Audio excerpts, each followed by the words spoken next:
వర్తమానము వినుమా ప్రియ నేస్తమా, విని నీవు ప్రభుని విశ్వసించుమా. వినుమా ప్రియ నేస్తమా, విని నీవు ప్రభుని విశ్వసించుమా. Praise the lord. దేవునికి స్తోత్రం. అనుదిన మన్నా అనే ఈ ఆధ్యాత్మిక కార్యక్రమాన్ని వీక్షిస్తున్న ప్రియ సోదరి సోదరులారా, మన ప్రభువును రక్షకుడునైన యేసు క్రీస్తు అతి శ్రేష్టమైన నామములో మీ అందరికీ శుభాలు వందనాలు తెలియచేయుచున్నాను. ఈ శ్రేష్టమైన సమయంలో దేవుని పరిశుద్ధ గ్రంథంలో నుండి కీర్తనల గ్రంథం 119వ కీర్తన 56వ వచనం, నీ ఉపదేశమును అనుసరించి నడుచుకొనుచున్నాను, ఇదే నాకు వరముగా దయచేయబడి ఉన్నది. ప్రభునందు ప్రియ దేవుని యొక్క బిడ్డలారా, కీర్తనల గ్రంథం 119వ కీర్తన పరిశుద్ధ గ్రంథంలో అతి పెద్ద పుస్తకం కీర్తనల గ్రంథం. ఈ కీర్తనల గ్రంథములో అతిపెద్ద అధ్యాయం 119వ కీర్తన. ఈ 119వ కీర్తనలో 56వ చరణములో కీర్తనాకారుడు ఒక అద్భుతమైన విషయాన్ని తెలియపరుస్తున్నారు. నేను నీ ఉపదేశాన్ని అనుసరించి నడుచుకుంటున్నాను. ఈ ఉపదేశము నాకు అనుగ్రహించబడడం ఇది నా జీవితంలో ఒక గొప్ప వరముగా నాకు దయచేయబడి ఉన్నది అని అన్నారు. నిజమే, ఈ భూలోకంలో ప్రతి వ్యక్తి కూడా దేవుని ఉపదేశమును అనుసరించాలి. ఉపదేశము అనగా బోధ లేక దేవుని యొక్క మాట.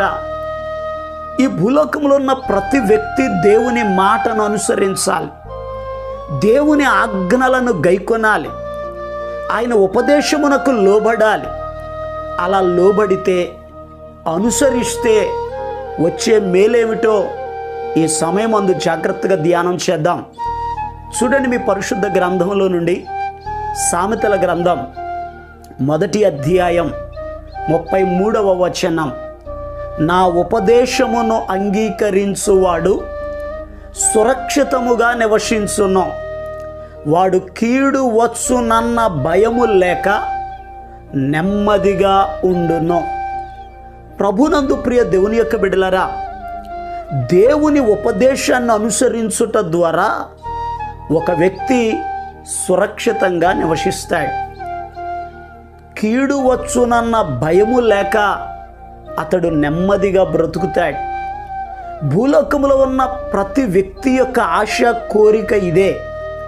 నేను నెమ్మదిగా బ్రతకాలి, నేను సుఖంగా బ్రతకాలి, నేను సురక్షితంగా జీవించాలి. ప్రతి వ్యక్తి ఆశపడుతున్నారు.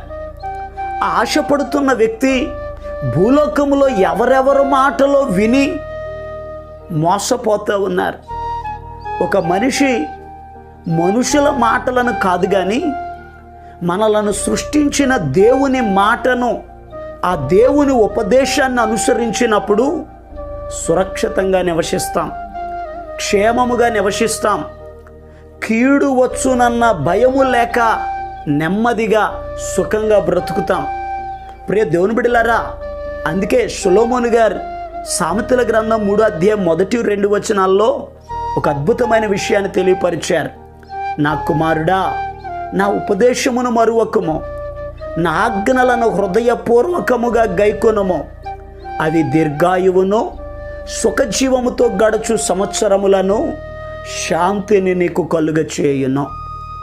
దేవుని యొక్క ఉపదేశము దీర్ఘాయువును కలుగజేస్తుంది, సుఖజీవముతో గడపు సంవత్సరములను, శాంతిని, నెమ్మదిని నీకు కలుగజేస్తుంది. కనుక ఈ మాటలు వింటున్న ప్రియ దేవుని బిడ్డలారా, దేవుని ఉపదేశాన్ని అంగీకరించండి. ఆ ఉపదేశమును త్రోసివేయొద్దు.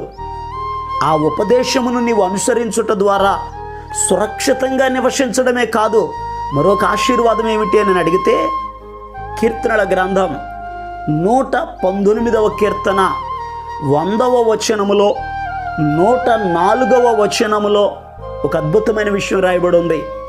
నీ ఉపదేశమును నేను లక్ష్యము చేయుచున్నాను, కావున వృద్ధుల కంటే నాకు విశేష జ్ఞానము కలదు. 104వ వచనంలో కూడా రాయబడి ఉంది, నీ ఉపదేశము వలన నాకు వివేకము కలిగెను అంటున్నాడు కీర్తనకారుడు. దేవుని ఉపదేశము జ్ఞానమును కలుగజేస్తుంది. ఈ భూలోకంలో చాలామందికి జ్ఞానం లేదు. వాక్యంలో రాయబడి ఉంది, జ్ఞానవంతురాలు తన ఇల్లును కట్టును అని వాక్యం చెప్తుంది.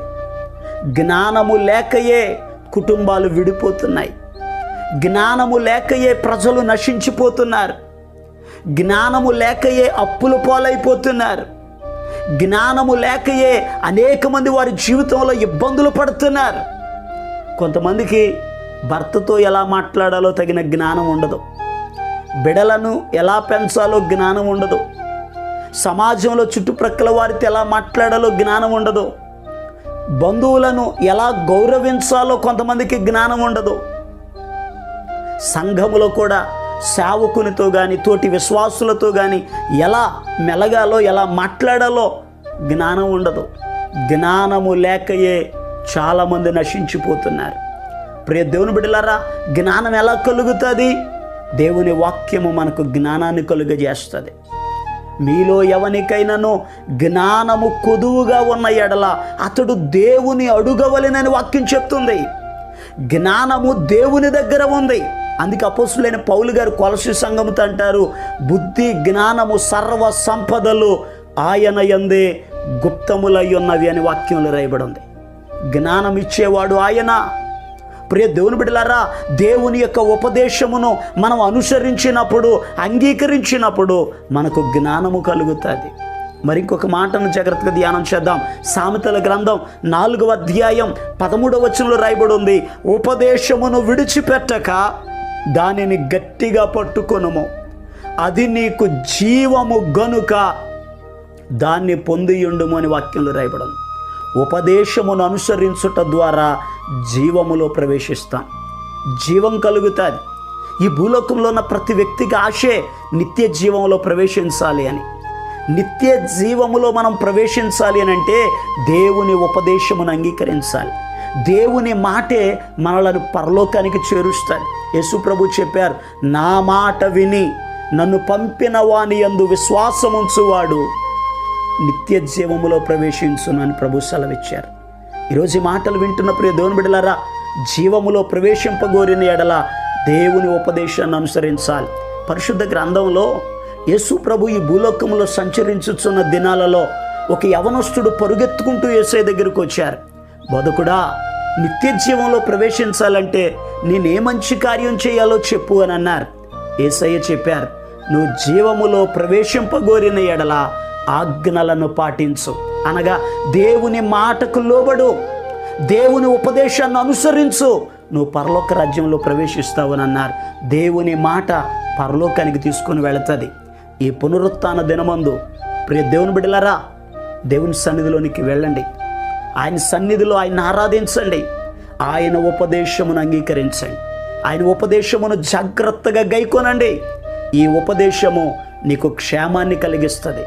ఈ ఉపదేశము నీకు జ్ఞానాన్ని అనుగ్రహిస్తుంది.